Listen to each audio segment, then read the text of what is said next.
Welcome to Studio 51. I'm Chelsea Kuchik. And I'm Kevin Carroll. We are a weekly news magazine produced by Loyola University students. Our studio is located in Chicago on 51 East Pearson Street. We have a great show lined up for you this week. Our commentary takes on the latest in the outrage in Ferguson, while our entertainment report gives an update on the Cosby debacle. If the weather hasn't been a big enough hint, the holiday season is upon us. We have a special report on seasonal events in the city, and our weather report prepares you for Mother Nature's next surprise. Something that comes as no surprise, it's flu season and it's looking pretty bad. Our health report has more. Also this week, Studio 51 investigates, are pedestrian crossing signs protecting us, or are they just another speed bump on the road?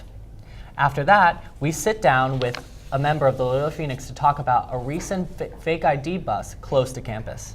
Finally, in sports, we've heard enough about Cutler. Our Sports in 51 Seconds gives us an update on the Bulls. But first, New York City was at a standstill last night with chants of "I can't breathe," the latest rally cry for racial justice.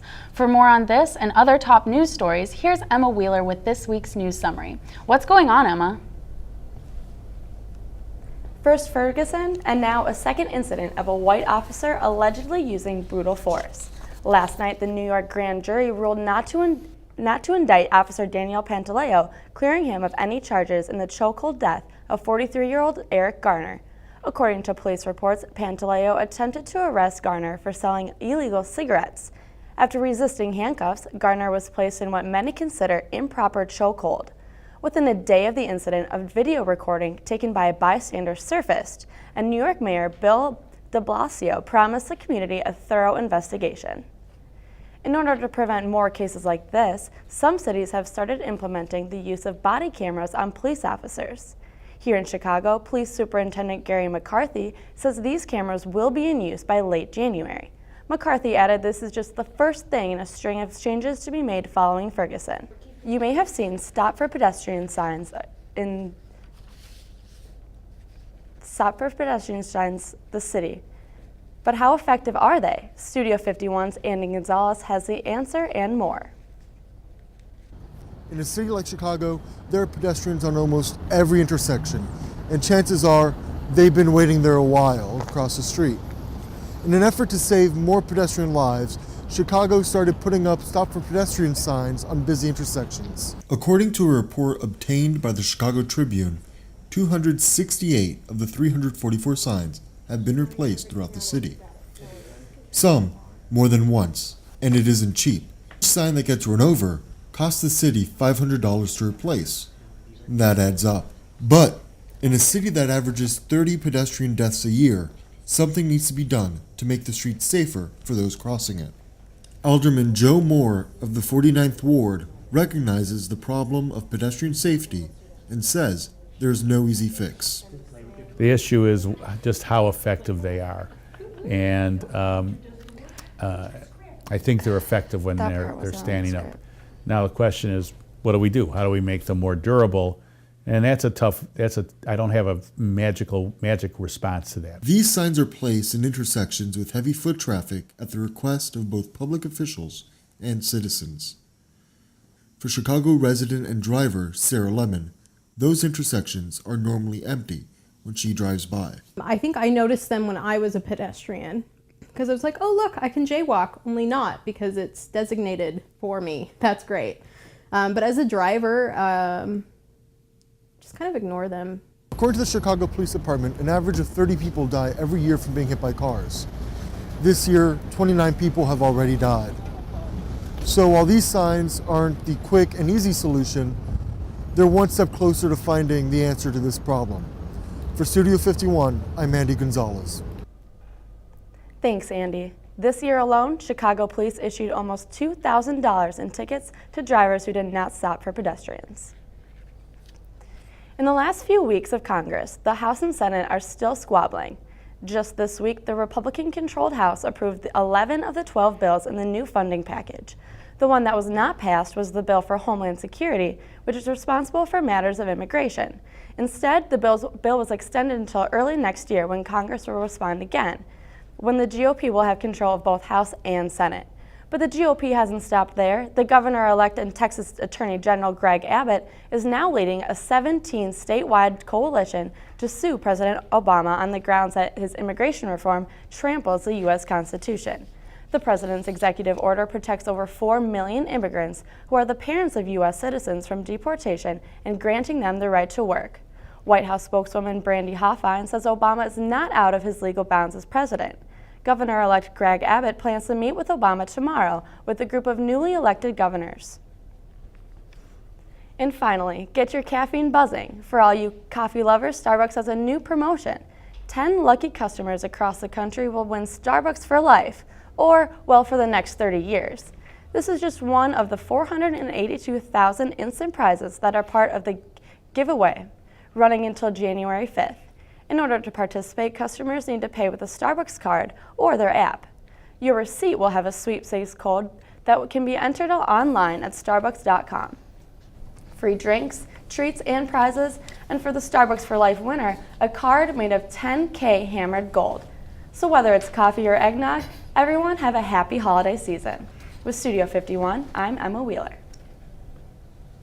Thanks, Emma. You know, Chelsea, I like Starbucks, but 30 years of Starbucks sounds like it's gonna make me sick. I can't even. Well, you know, Chelsea, it's the holiday season. You know what that means? It's flu season. Yeah, Kevin, did you get your shot? I'm immune.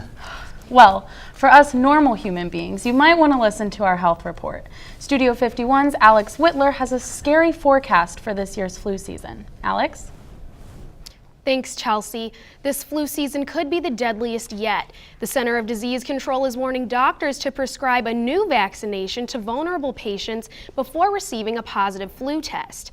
5 children have already died from flu-related illnesses this season, so check your local drugstore for flu shot availability and see if your doctor has any issues with symptoms if they persist. There's a new study out on suicide and depression. Researchers have found short-term therapy could be an effective way to prevent suicide. A study from Lancet Psychiatry said researchers compared 2 groups of people who had attempted suicide. One group had extensive therapy, while the other did not. The group found those who did not receive cognitive, behavioral, and crisis intervention therapy were almost twice as likely to attempt suicide again. There's trouble in Toyland, as there always seems to be during the holidays. But here's how this toilet paper roll could save your loved one's life. Now, recently, the Illinois Public Interest Group, along with Attorney General Lisa Madigan, released a report of toxic toys. The survey warns of 3 main things: toys containing harmful chemicals, loud toys, and of course, choking. So any toy parts that fit inside of a toilet paper roll are too small for anyone under the age of 3. And finally, if you would like to check out that list of all of those things, you can check them out by going to Illinois Public Institute's online website, and that's at illinoispirg.org, and that's illinoispirg.org. For Studio 51, I'm Alex Whitler. Thanks, Alex. You know, shopping for my nephew is a pain every year. I know, and with kids, sometimes you buy them the gift and they prefer to just play with the packaging. Maybe I should just get him a bunch of toilet paper rolls this year. Maybe. So apparently Joaquin Carrick has a positive sports story for us. Honestly, don't know how that is considering how bad the Bulls have been this year, but we'll see. Joaquin, the clock's ticking. Thanks, Kevin. I think you meant the Bears. It's a beautiful day. While the Bears do play the Cowboys tonight, their season is essentially over, and that is the best Christmas present a guy like me can wish for. Now let me be clear. I don't dislike the Bears, I'm just sick and tired of the constant apocalyptic coverage they get. But now that it's virtually impossible for them to make the playoffs, all the melodramatic divas disguised as Chicago sports journalists will settle in for hibernation, which is fantastic because it will be a lot quieter as I deliver you positive Chicago sports stories about the Bulls. At 12-7 on the season, you wouldn't say they are off to a hot start, but they're playing well. And in an Eastern Conference that is below mediocre at best, the Bulls have a chance to sit at the top of it by the end of the season. Meanwhile, Derrick Rose has shown flashes of brilliance that basketball fans had grown accustomed to before he was injured. In a game against the Dallas Mavericks on Tuesday, Rose made a one-handed floating 3-point bank shot to send the game into double overtime. Now, I wish I could show it to you, but as we are a lowly college program and not ESPN, we don't have the rights to the video. Rose isn't the only one playing well, though. Jimmy Butler was named Eastern Conference Player of the Month on Wednesday. During November, he averaged 22 points and almost 6 rebounds a game, all while leading the NBA in minutes at nearly 40 a game. So Chicago fans, lay those Bears to rest. Trust me, it's what they would have wanted. And focus that intense fanaticism on the success of the Bulls. For Sports in 51 Seconds, I'm Joaquin Carrick. Thanks, Joaquin. So I guess there always is a silver lining. Coming up, Chelsea sits down with a member of the Loyola Phoenix with information you want to know about fake IDs. And our commentator sheds some light on the controversy surrounding Ferguson. So stick around. Hey Luis, did you know that you're Elmo's plan? Your plan? Yeah, Elmo's mommy said that if Elmo is too sick to go to school, the plan is that Elmo stays with Luis and Maria. Oh yes, we have that plan all in place. Great! You never know when your child will be too sick to go to school. So have a plan ready so your child can stay home and get healthy. Luis is the man, cause he's Elmo's plan. The man, cause he's Elmo's plan. To learn more about preventing flu, visit flu.gov. There are so many fun things we all can do to be healthier, no matter who you are or where you are. So let's move. Oh, here we go. Let's stretch in the grass. What a play. Let's play tag. Wow, unbelievable. Let's jump up and down. Oh, what a way to finish it. And most of all, let's eat better so that we have the energy we need to play an hour a day, every day. Everyone can play. Just go to letsmove.gov to learn more.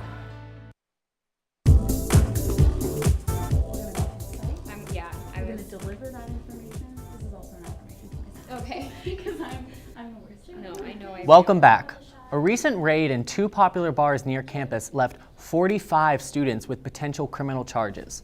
Chelsea has more on this with this week's Phoenix interview. Thanks, Kevin. And thank you, Grace, for joining us. So this week in the Phoenix, you talk about this raid. Can you give us some perspective on these raids? This seems like a lot of students around campus. Yes, there were 45 students total that were caught with fake IDs. There were 2 raids that night. The first one was at the pumping company where they found 12 students, and that's an average number.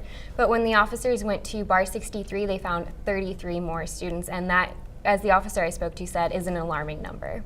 So students are wondering, is Loyola involved with this, or is it just Chicago PD who's conducting these raids? These raids are actually done by the Illinois Secretary of State Police. Loyola was contacted the day of the raid to let them know that it was happening, and they were also requested for extra help to get the students off the street and to campus safety so that they could get their citations, but other than that, it's out of our hands. Yeah, it was a chilly night, and a lot of students were scared about that. So what everyone's asking are, what are the legal ramifications that these students are going to face for having a fake ID? Well, being caught in possession of a fake ID is a Class A misdemeanor, and that can have some pretty heavy ramifications, but luckily for all the students caught that night, they were just given an I bond, and that basically means if they comply and show up to their court date and do their 40 hours of community service, they'll be fine and the charges will be expunged from their record. So maybe they have that going for them, but what about university ramifications? Is the university going to punish these students at all? Yes, all the students have to face some consequences with Loyola. It really depends on the prior offenses that the students have, but most of them are just going to have to pay a $250 fine. Well, thank you so much for talking with us today. The article again is on the front page of the Phoenix and is very interesting. So Ferguson has been another hot topic in the news for months now, and the debate on racial profiling rages on. This week's Studio 51 commentator Lauren Smith gives us some perspective. To say a lot has happened since the grand jury decided not to indict Darren Wilson, the white police officer who fatally shot Michael Brown, would be a huge understatement. In the last 2 weeks, blacks and whites have been stumbling over controversies, expressing their grief and rage as we try to piece together what is happening in our country. I've read a recent analysis from the New York Times, and I've read through some of the court transcripts. And frankly, there are several aspects of this case that were bizarre. Well, for starters, in a typical trial, the prosecutor is to present the jury with an argument against the defendant while proving supportive evidence to prove the defendant is guilty. But the St. Louis County prosecutor, Robert McCulloch, didn't do that. And really, if I didn't know any better, I would say that McCulloch served as a better defense attorney for Officer Wilson instead of his real client, Michael Brown. Another thing that was a little odd, well, Normally, during a trial, the grand jury will never hear from the defendant. But this case, documents show that the jury got to hear a 4-hour testimony from Wilson. Too bad Michael Brown wasn't able to tell his side of the story. Although there were many red flags thrown during the Darren Wilson trial, one thing I do not find surprising was the reaction and fear from Americans who watched their justice system break its own rules. We've watched thousands of protesters come together with their hands up to send a message that without justice, there will be no peace, many going as far as promoting violence in their own city. We've heard President Obama's call for more police training and a $75 million investment in body cameras so that police officers are held more accountable for their action. And we even acknowledged Darren Wilson's letter of resignation and the hope that his absence from Ferguson PD will allow the community and the nation to heal. But as a Black female journalist at Loyola University Chicago, I have had the pleasure of meeting people from all walks of life. And not once have I ever thought of someone's life as less valuable than my own. Frankly, I'm hurt and disappointed that this is our reality. In order to demand equality and respect from our justice system, every person must look at themselves, determine their worth, and treat each and every single person, no matter who they are or what they look like, with the same level of respect. Maybe then the value of a life will be held to a higher standard. Reporting for Studio 51, I'm Lauren Smith. Thank you so much for that, Lauren. No matter what side of the debate you're on, the best thing to do is stay educated and keep the conversation going. Sometimes the best solution is a discussion. I agree, and you can continue this discussion by posting on our Facebook page or shooting us a tweet at Studio 51 Chicago. Up next, the latest in entertainment from our pop culture junkie, a holiday events report, and our weekend weather report. Stay tuned. I got no pulse. Shocking. Drives it road all the time. Just had a few drinks. Just can't be happening. Are we clear? Clear. We're just buzzed. Just buzzed? You didn't tell us that, sir. You're right. This isn't happening. You'll be fine. I feel good. Really? No, not really. Buzz driving. Maybe we should stop acting like it's no big deal. Shocking.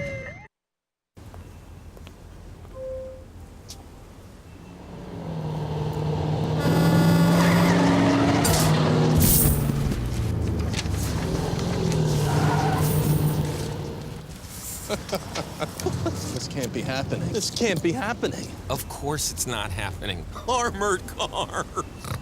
Listen, having money isn't about luck. Make your own coffee, save $1,000 a year. Feed me.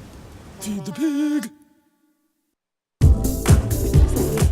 Am I coming back? Yeah.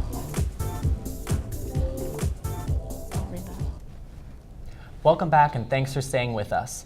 Hey Chelsea, do you have any plans for this holiday season? Yeah, I'm actually going to stay in the city this year, and I'm really excited because there's always something to do in Chicago. With this week's special report, we have some tips on just what you can do over Christmas break. I'm Stephanie Buffmonte for Studio 51. Once December hits, Chicago is full of the holiday spirit. For this week's holiday report, I'll take you to 3 of the most popular spots to go in Chicago this season. Right here at the Chris Kindle Market, you can warm up with some hot chocolate and get a taste of some delicious German food. The Chris Kindle Market is located right on the corner of Washington and Dearborn. Ornaments, hot chocolate, decorations, shops, and food. The German Grill has 4 vendors at the market. It's owned by Germans and serves traditional foods like currywurst, bratwurst, strudel, and potato pancakes. One staff member talked about what he sees at the market on a daily basis. People are excited and they bear with the cold, and nobody seems to ever be in a bad mood. And the favorite food? It's going to be a little cliche, but the German bratwurst, sauerkraut. You know, everyone loves it. Everyone asks for it every year. There's plenty of desserts if you have a sweet tooth. But don't forget your cash. Many of the vendors are cash only. Once you're finished at the Chris Kindle Market, head down to the skating rink at Millennium Park. It's free to enter, but you do have to pay $12 for a skate rental. And lastly, Butch McGuire's. It started off with a few decorations and today has over 40,000 lights and many handmade decorations by an in-house artist. And not to mention a Santa Claus in an outhouse with a Playboy magazine. Butch McGuire's is a bar and restaurant, so don't forget your drink. One of their staff members talked to me about what it means to Butch McGuire's. A lot of great families coming during the holidays. They've been doing it for generations now, and we get a lot of people from all over the world that hear about us somehow, and they're just blown away when they walk through the door. It's really nice to see. It's what makes it worthwhile for us. Whether you're visiting or live here, these 3 locations are just a sample of what Chicago has to offer during the holidays. For your holiday report, Stephanie Buffmonti, Studio 51. Thanks, Stephanie. You know, I make sure I go to the Chris Kindle Market every year. I just can't get enough of that German candy. Oh, I love it. Unfortunately, on a more serious note, legendary comedian Bill Cosby is still under fire for sexual assault allegations. Molly Brewer has more in this week's entertainment report. Thank you. The Bill Cosby allegations continue to unravel. Yet another woman accused Cosby of rape. Judy Huth filed a civil lawsuit this week saying that Cosby sexually assaulted her in 1974 when she was 15 at the Playboy Mansion in Los Angeles. Huth is one of more than a dozen women accusing the comedian of sexual assault. Cosby recently resigned from the Board of Trustees at his alma mater, Temple University, and has canceled many of his stand-up shows. Networks like TV Land have also pulled reruns of The Cosby Show. And who could possibly fill the heels of the late Joan Rivers? The new host of E's Fashion Police will be none other than Kathy Griffin. Rivers' daughter Melissa says the decision feels right. Some question the selection because of Griffin's own fashion choices, but the comedian was close with Rivers and said they had talked about the possibility before. We'll miss you, Joan, but your show is in good hands. And don't forget to turn your eyes to NBC this evening at 7 p.m. Central for the first glimpse at Peter Pan Live. Starring Allison Williams, the Girls TV show star asked the audience to watch with an open mind and to not, quote, hate watch the show. Williams says watching the show with an overly critical eye will ruin it. Brian Williams will be paying particularly close attention to the show tonight, as Allison is his daughter. Well, tweet us at Studio 51 Chicago and let us know what you think of the performance. This has been Molly Brewer with your Studio 51 entertainment segment. Thanks, Molly. You know, I'm not too excited about the Peter Pan show tonight, but I know I will be watching Allison Williams when Girls comes back on in January. I just don't picture Peter Pan as a disenchanted 20-something. It's a little weird. A little. Well, most students are probably staying inside this week to study for finals, but it's always good to see what nature has in store. For Studio 51's weather report, here's Monique James. Right now it's freezing cold and it will be mostly cloudy throughout the rest of the day. The high for today is 35 degrees with a low of 32. But luckily, the temperature will rise just a few degrees higher for the next couple of days. So now let's take a look at your weekend weather forecast. For Friday, there's a slight chance of rain with a high of 39 and a low of 32. On Sunday, partly cloudy with a high of 41 degrees and a low of 35. And lastly, on Sunday, partly cloudy with a high of 42 degrees and a low of 37. On Sunday, there will be light showers to heavier rain, so make sure you bring your umbrella and have it close by and make sure to stay warm. Well, that's all for your weekend weather forecast. For Studio 51, I'm Monique James. Thanks, Monique. Gosh, it looks chilly, but with all this cold, maybe we will have a white Christmas this year after all. So Kevin, it's our last show this week. I know, and I speak for everyone at Studio 51 when I say it has been definitely a wild ride, and I want to wish everyone good luck on their finals and happy holidays. As always, thank you for watching. Oh,